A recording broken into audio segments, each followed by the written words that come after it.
Depois de muitas viagens, a primeira caiu sob o poder de um criador de animais, que de imediato mandou transformá-la num coxo para alimentar os carneiros. Foi eu que fiz a casinha, a comidinha para a ovelha e o potinho com a comidinha. Fui eu.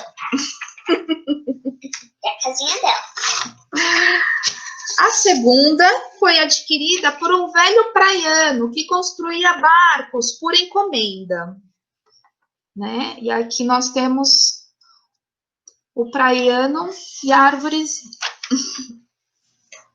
Aí, gente, as próximas, elas não deu tempo para eu pintar, tá bom? Bom, a terceira foi comprada e recolhida para servir de cela ao malfeitor. Né? As 3 árvores amigas, mesmo estando separadas e sofrendo, elas não deixaram de acreditar na mensagem do Eterno e obedeceram sem se queixar às ordens inesperadas que as leis da vida lhes impunham. No bosque, contudo, as outras plantinhas tinham perdido a fé no valor da oração. Aí aqui nós desenhamos as outras plantinhas na floresta, dizendo, perdemos a fé. Coitado. Quando transcorridos muitos anos, vieram a saber que as 3 árvores haviam obtido suas concessões gloriosas solicitadas. A primeira, forrada de panos singelos, recebera Jesus das mãos de Maria de Nazaré, servindo de berço ao dirigente mais alto do mundo. Ela virou um trono para Jesus. Ué. Um trono para Jesus.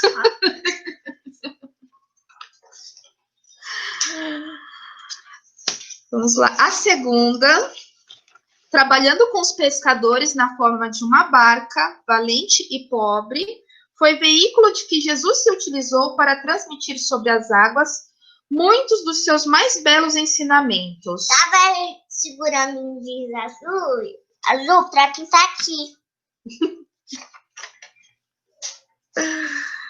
E a terceira, convertida apressadamente numa cruz em Jerusalém, segura com ele o Senhor para o monte, e ali, ereta e valorosa, guardara-lhe o coração torturado, mas repleto de amor no extremo sacrifício, indicando o verdadeiro caminho do reino celestial. Tá vendo? E esta foi a história que Simão contou. E ao final, comovido, ele disse: em verdade, meus amigos, todos nós podemos endereçar a Deus em qualquer parte e em qualquer tempo as mais variadas preces. No entanto, nós todos precisamos cultivar a paciência, a humildade, para esperar e compreender as respostas de Deus. Você quer fazer xixi? Então tá bom.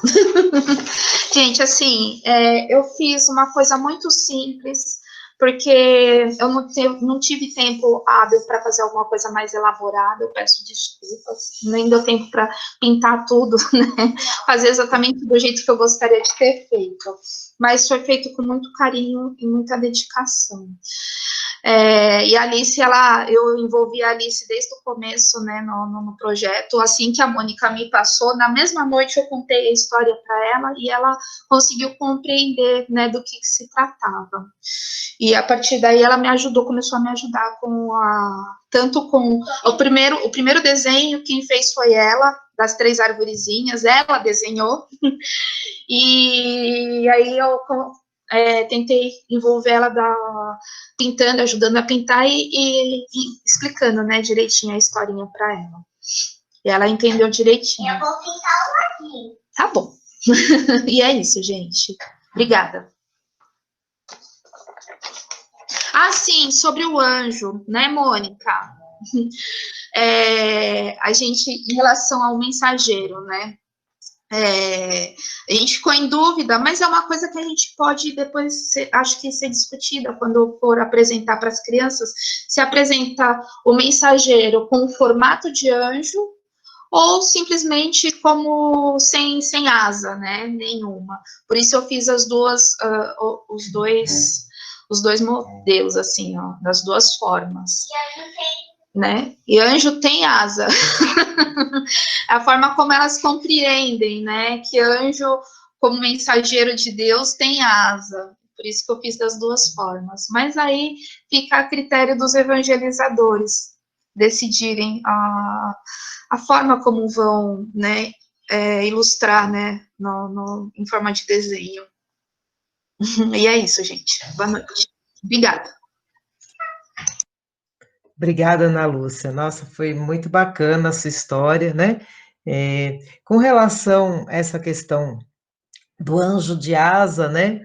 Isso é uma herança que a gente traz um pouquinho do catolicismo, né?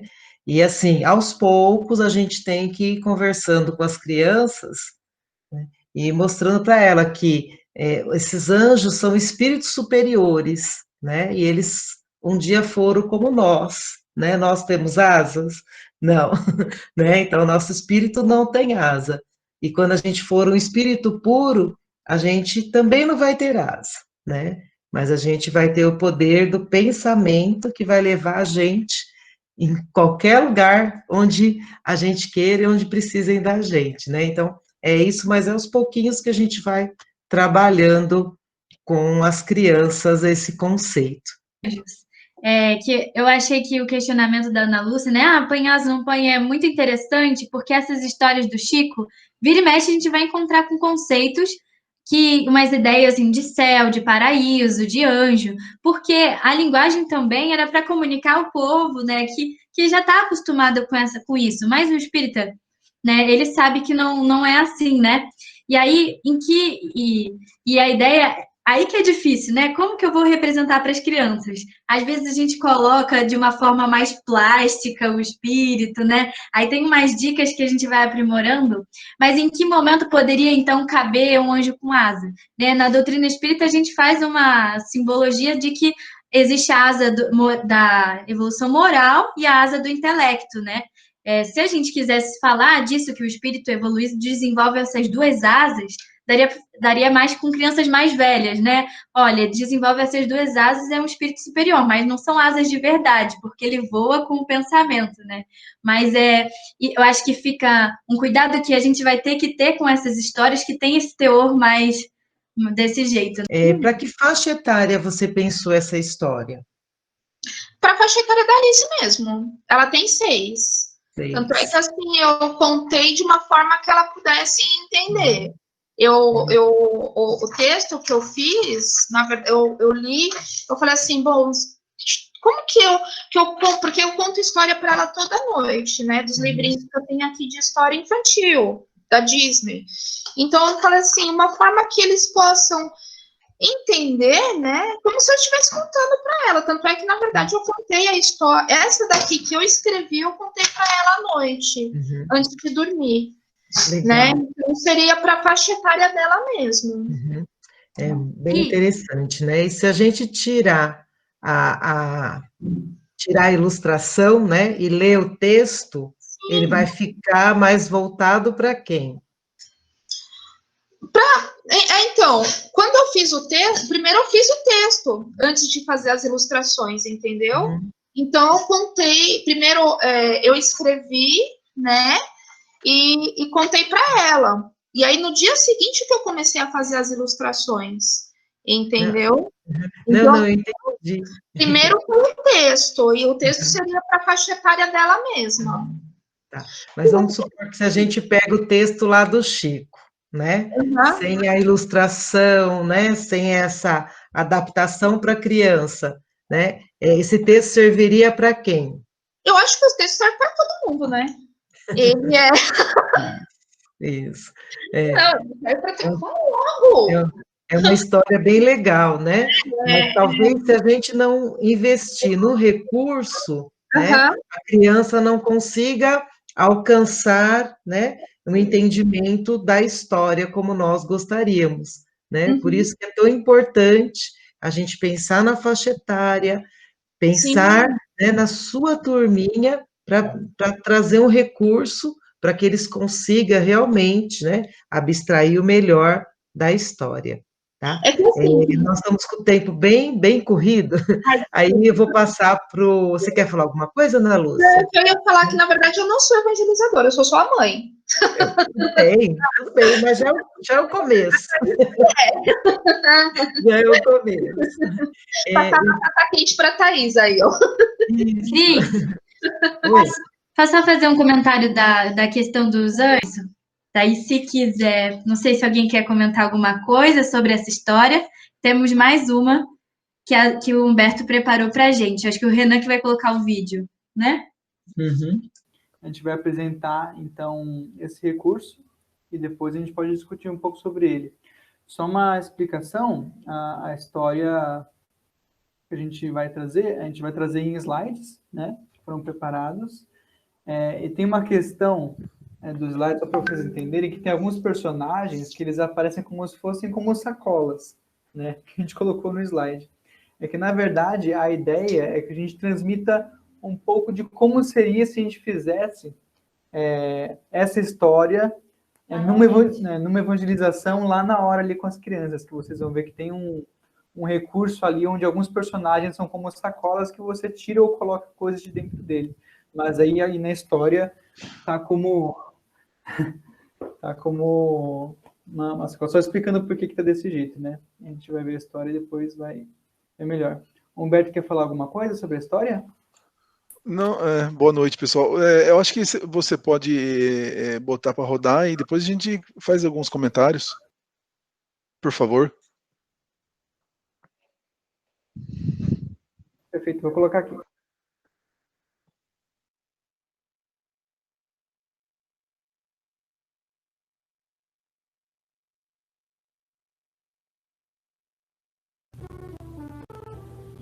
Hoje eu vou contar uma história. E prestem bastante atenção, pois o personagem principal dessa história é Jesus. A história chama-se Os Maiores Inimigos. Certa vez, Jesus e seus apóstolos saíram pela manhã, numa viagem, saindo da cidade de Cafarnaum para irem até a cidade de Magdala. O sol estava brilhante e o caminho estava todo perfumado, com os aromas das figueiras, das flores e de todas as plantas que haviam por todo o caminho. De repente, Pedro perguntou a Jesus: Senhor, como eu posso saber onde estão os nossos maiores inimigos? Eu quero combatê-los, quero trabalhar pelo reino de Deus. Jesus ouviu e por um longo tempo ficou pensando. Não falou nada. E Pedro, que estava esperando uma resposta, e Jesus não disse nada, insistiu novamente na pergunta. Então Jesus respondeu de forma bondosa: com o tempo você descobrirá, Pedro. E Pedro, que não tinha muita paciência, disse: Mas, mestre, assim demora muito. E Jesus, de forma tranquila, disse: para aqueles que prestam atenção nos ensinamentos divinos e observam tudo o que está à sua volta, às vezes 1 hora é tempo suficiente para aprendermos os ensinamentos. E Pedro então ficou calado, desapontado, pois ele esperava uma outra resposta. Então, Pedro notou que alguém se escondia atrás das figueiras, seguindo eles. Pedro ficou pálido e fez com que todos parassem a caminhada, e falou que havia um fariseu seguindo eles, escondido, e que queria fazer mal a ele. Pedro ficou muito irritado, começou a gritar que o estranho fosse embora, que parasse de segui-los. E quando Pedro tentou agarrar o desconhecido, ouviu uma gargalhada alta. E Pedro havia se enganado. Não era um fariseu que queria fazer mal. O desconhecido era André, o seu irmão. E André se juntou ao grupo. E nesse momento, Jesus aproveitou para dar um ensinamento e disse: Pedro, nunca se esqueça que o medo é um adversário terrível. E o grupo continuou a viagem. E caminhando mais um pouquinho, encontraram outro homem que se chamava Teofrasto, que era um vendedor de perfumes. Esse vendedor de perfumes disse que um certo leproso é quem tem aquela doença da lepra, que saem umas feridas na pele. Então, o vendedor de perfumes falou que o leproso, que havia sido curado por Jesus, tinha ido até a cidade de Jerusalém e falou para todo mundo coisas sobre Jesus que não eram verdadeiras. Mais uma vez, Pedro ficou furioso, gritou, falou que esse homem leproso era um ingrato, porque Jesus havia curado ele, e Pedro amaldiçoou aquele homem que era leproso. E o que Jesus fez? Mais uma vez ensinou a Pedro: Pedro, quantas vezes temos que perdoar o outro? E Pedro respondeu: temos que perdoar sempre, mestre. Então Jesus, muito calmo, disse a Pedro: Pedro, a dureza de coração é um carrasco da alma. E continuaram a viagem. Caminharam um pouco mais e chegaram na hospedaria, onde iam descansar. E na hospedaria, quando estavam sentados à mesa, um homem chamado Zadias começou a falar mal de todo mundo de Roma. E Pedro também entrou nessa conversa, na mesma vibração. Os dois, Pedro e Zadias, começaram a falar mal do imperador, dos filósofos, dos artistas, de todo mundo lá de Roma. Depois de terminada aquela conversa, Jesus perguntou a Pedro: você já esteve alguma vez em Roma, Pedro? E Pedro respondeu: nunca. E Jesus continuou falando: é que você falou tanto do imperador que dava a impressão que o conhecia. E Jesus acrescentou: Pedro, a maledicência é cruel. Maledicência é falar mal dos outros. Bem, depois de tantos ensinamentos de Jesus, Pedro começou a pensar e ficou em silêncio, sem falar mais nada.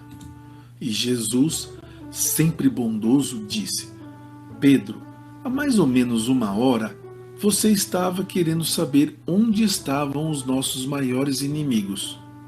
De lá para cá, surgiram 5 inimigos: o medo, a raiva, a dureza de coração, a vaidade, que liga só para as aparências, e a maledicência, que é ficar falando mal dos outros. E Jesus finalizou seu ensinamento dizendo: é dentro de nós mesmos que estão os nossos maiores inimigos. Fim da história.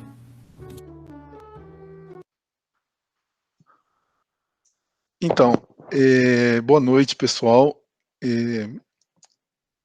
Quando eu escolhi essa história, na verdade, assim, não foi uma escolha.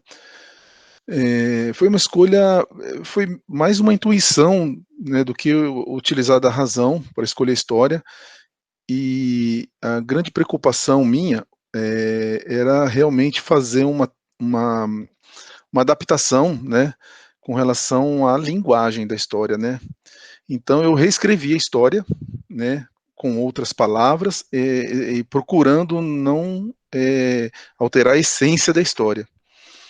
E então a gente tem hoje uma história escrita e eu tenho essa narração que eu gravei e que o pessoal me ajudou depois a fazer a apresentação, né, fazer o PowerPoint, colocar um fundo musical, ficou super bacana, mas hoje a gente tem a história, né, no nosso, vamos dizer, banco de histórias, né, a gente tem a história escrita e tem essa narração que foi feita, aí entra a entonação, né, da narração. Eu procurei fazer uma entonação voltada para turminha que eu estou hoje na evangelização.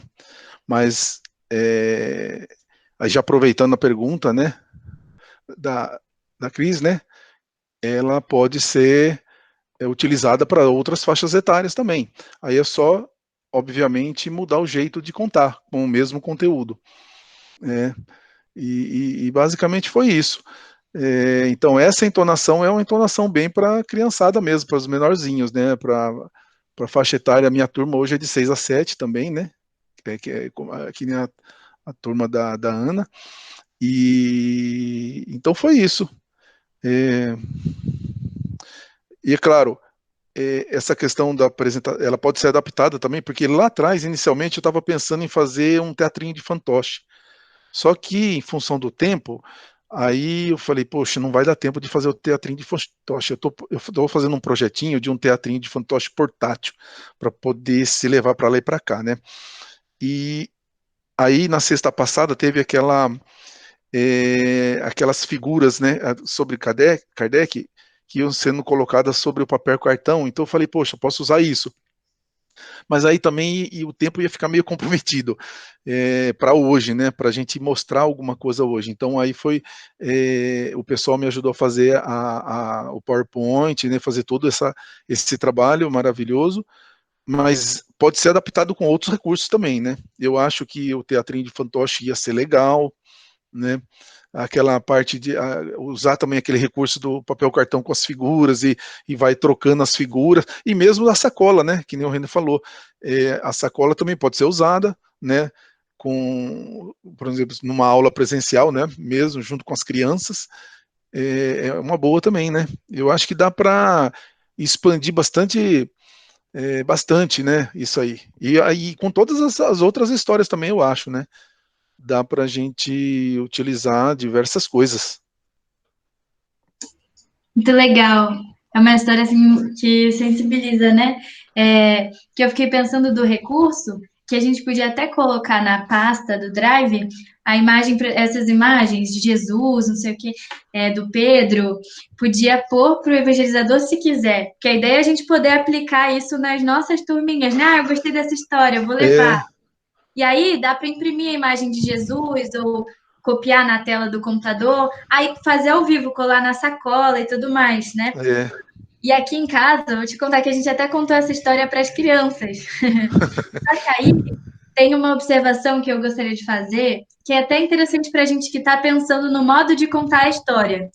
Que na hora que Pedro vai vendo cada inimigo, às vezes é legal, eu estava contando, né, para o meu irmão de 4 anos. Dá para contar, né? Mas aí a gente tem que adaptar um pouco. Quando estava lá, via um dos inimigos. E aí não falava, só falou no final, né? Na história original, só fala no final que aquele inimigo é interno e não a pessoa que ele viu. Mas aí, os menores ainda, já podia falar na hora, olha, não é esse o seu inimigo foi o medo, foi a raiva, foi Verdade. tirar em cada momento. Entendi. Que aí é uma reflexão para todo mundo ter na hora de contar a história e ir adaptando, né? Ah, como eu posso contar de forma que a criança entenda, né? Mas é muito legal. Então, uma coisa que aconteceu, que eu acho legal também falar, é assim, ó, quando eu reescrevi a história, eu reescrevi de um jeito.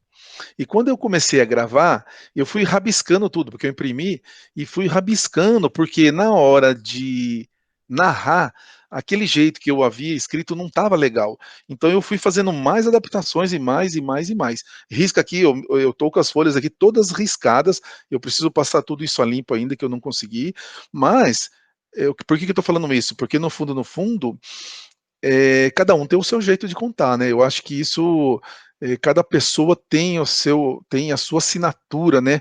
Na hora de narrar uma história, então que não dá para ser fixo, né? E a gente também não pode levar muito assim rígido, né? Ah, ele fez desse jeito, então eu vou procurar fazer também. Não, eu acho que tem que ficar uma coisa mais à vontade, né? Mais livre, porque aí fica bacana, eu acho, né?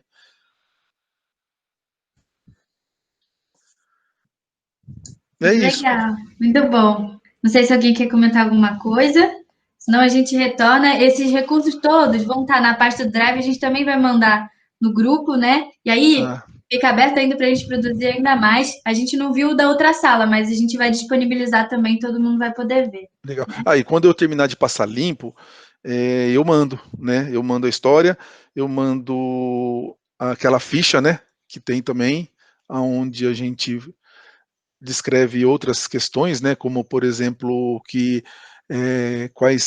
do que se trata a história, né? Enfim. Aí eu mando toda essa parte de documentos para você colocar lá também.